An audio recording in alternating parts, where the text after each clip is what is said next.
તારીખ 1/4/2026 રોજ સ્થાનિક સ્વરાજ્ય સંસ્થાઓની ચૂંટણીના કાર્યક્રમ બહાર પડેલ છે. તો અત્યારે આચારસંહિતા અમલમાં છે. સૌથી પહેલા જે ચૂંટણીના કાર્યક્રમ છે એ હું આપના જોડે શેર કરવા માંગુ છું. ચૂંટણીના જે જાહેરનામા છે, જે નોટિસ પ્રસિદ્ધિ છે, એ 6 એપ્રિલ 2026 રોજ થવાની છે. આ દિવસથી ઉમેદવારી પત્ર ભરવાની શરૂઆત થશે. ઉમેદવારી પત્ર ભરવાની જે છેલ્લી તારીખ છે એ 11 એપ્રિલ 2026 છે. ઉમેદવારી પત્રોની ચકાસણીની જે તારીખ છે એ 13 એપ્રિલ 2026 છે. ઉમેદવારી પત્ર પરત ખેંચવાની જે છેલ્લી તારીખ છે એ 15/4/2026 છે. અને સૌથી અગત્યની જે મતદાનની તારીખ છે એ 26 એપ્રિલ 2026 રોજ સવારે 7 વાગ્યાથી સાંજે 6 વાગ્યા સુધી થશે. પછી જે મતગણતરીની તારીખ છે એ 28 એપ્રિલ 2026 રોજ છે. આપના જિલ્લામાં કઈ કઈ ચૂંટણી જે થવાની છે એના વિશે હું આપને બ્રીફ કરીશ. જિલ્લા પંચાયતમાં ટોટલ 42 બેઠકો માટે આ સામાન્ય ચૂંટણી યોજનાર છે.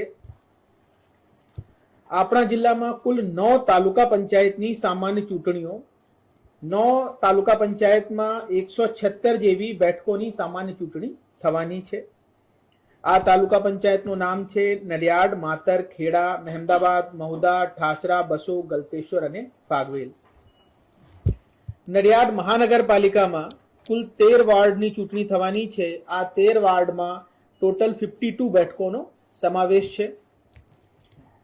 કુલ 4 નગરપાલિકાઓની પણ સામાન્ય ચૂંટણી થવાની છે. એમાં ટોટલ 25 વોર્ડની અંદર 100 બેઠકો માટે એ સામાન્ય ચૂંટણી થશે. કપડવંજ, કણજરી, કઠલાલ અને ઠાસરા આ નગરપાલિકાઓમાં સામાન્ય ચૂંટણી થવાની છે. સાથે સાથે મહેમદાબાદ નગરપાલિકાના વોર્ડ નંબર 1ની 2 બેઠક અને વોર્ડ નંબર 5ની 1 બેઠક, આ મળીને 3 બેઠકોની પેટા ચૂંટણી પણ આ વખતે થઈ રહી છે.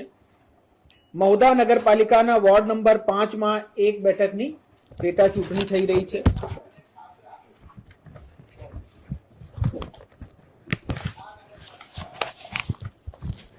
હવે જિલ્લા પંચાયતમાં જે સામાન્ય ચૂંટણી થવાની છે એમાં મતદારોની સંખ્યા વિશે આપને બ્રીફ કરી દઉં. પુરુષોની સંખ્યા 6,15,296 છે.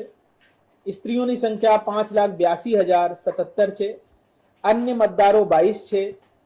કુલ મતદાર 11,97,555 આ જિલ્લા પંચાયતના સામાન્ય ચૂંટણીના મતદાર છે. નડિયાદ મહાનગરપાલિકામાં જે સામાન્ય ચૂંટણી થવાની છે, ટોટલ 13 વોર્ડની અંદર પુરુષોની સંખ્યા 99,205, સ્ત્રીઓની સંખ્યા 96,923, અન્ય મતદારો 49 છે. ટોટલ 1,96,162 જેવા મહાનગરપાલિકા નડિયાદમાં એ મતદારોની સંખ્યા છે. જે 4 નગરપાલિકાઓની સામાન્ય ચૂંટણી થવાની છે, આમાં 25 વોર્ડની અંદર પુરુષોની સંખ્યા 39,894, સ્ત્રીઓની સંખ્યા 38,670, અન્ય મતદાર 4 છે. કુલ 78,568 મતદારો નગરપાલિકાની સામાન્ય ચૂંટણીમાં મતદાર તરીકે પાર્ટિસિપેટ કરશે. મતદારોની સંખ્યા પછી હવે મતદાન મથક ઉપર આપને બ્રીફ કરું છું. જિલ્લા પંચાયતની બેઠકો માટે 1468 જેવા મતદાન મથક નક્કી કરવામાં આવેલ છે. નડિયાદ મહાનગરપાલિકાના કુલ 270 મતદાન મથક નક્કી કરવામાં આવેલ છે. 4 નગરપાલિકા માટે 88 જેવા મતદાન મથક નક્કી કરવામાં આવે છે.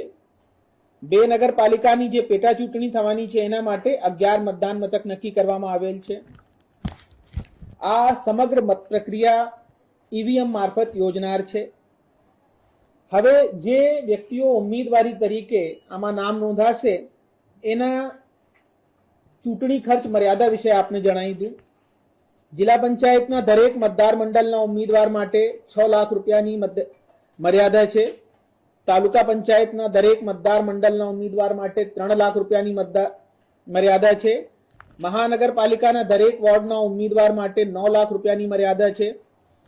પછી નગરપાલિકાના ઉમેદવારી માટે જે નગરપાલિકામાં 1 થી 9 વોર્ડ હોય એમાં ઉમેદવાર માટે 2,25,000, 9 થી વધુ વોર્ડ માટે જો નગરપાલિકા હોય તો ઉમેદવાર માટે 3,50,000 જેવી ખર્ચની મર્યાદા છે. જિલ્લા તાલુકા પંચાયત, મહાનગરપાલિકા અને નગરપાલિકાની ચૂંટણી માટે મતદાન મથકોએ અંદાજિત 9,000 જેવા મતદાન સ્ટાફની જરૂરિયાત રહેશે. આપણા જિલ્લામાં પૂરતી સંખ્યામાં આ સ્ટાફ ઉપલબ્ધ છે. જિલ્લા કંટ્રોલ રૂમનો નંબર આપના જોડે હું આપના જે સાહિત્ય છે આમાં શેર કરવામાં આવે છે. એ કંટ્રોલ રૂમ મતદાન દિવસ और મતગણતરીના દિવસે કાર્યરત રહેશે. સાથે સાથે આપે જે સાહિત્ય અમારા તરફથી મળ્યા છે આમાં આચાર સંસ્થાની અમુક બાબતોનો એક ક્રક્સ આપના જોડે શેર કરવા આવ્યું છે અને રાજ્ય ચૂંટણી આયોગના જે પરિપત્ર હતા એ પણ આપના સાહિત્યમાં સંમિલિત છે. તો આ એક વૈધાનિક બાબત છે, એને આપના બહુ ટૂંકા સમયમાં અમે જાણ કરી અને આપ બધા આયા તો આપના મારફત બધાથી મારી અપીલ છે કે બહોળી સંખ્યામાં આપ એના ન્યૂઝપેપર અને ઇલેક્ટ્રોનિક મીડિયાથી એની પ્રસિદ્ધિ કરો. સમય મર્યાદા ખૂબ ટૂંકી છે. 1 એપ્રિલે જાહેર થયું છે, 26 તારીખે મતદાન છે અને 28 મત ગણતરી છે. તો બહુ ઓછા અંતરાલમાં આ સમગ્ર પ્રક્રિયા થવાની છે. હું આપના ખેડા જિલ્લાના મીડિયા સાથે જે મારા પરિચય છે હું જાણું છું કે બધા કામોમાં આપનું ખૂબ સાથ સહકાર મળે છે. તો આ ઓછા સમયગાળામાં આપણા જિલ્લામાં ખૂબ ટ્રાન્સપેરન્ટ રીતે જે લોકાભિમુખ રીતે આ પ્રક્રિયા ચૂંટણીની સંપન્ન થાય એના માટે હું દરેક મીડિયાના મિત્રોને આહ્વાન કરું છું.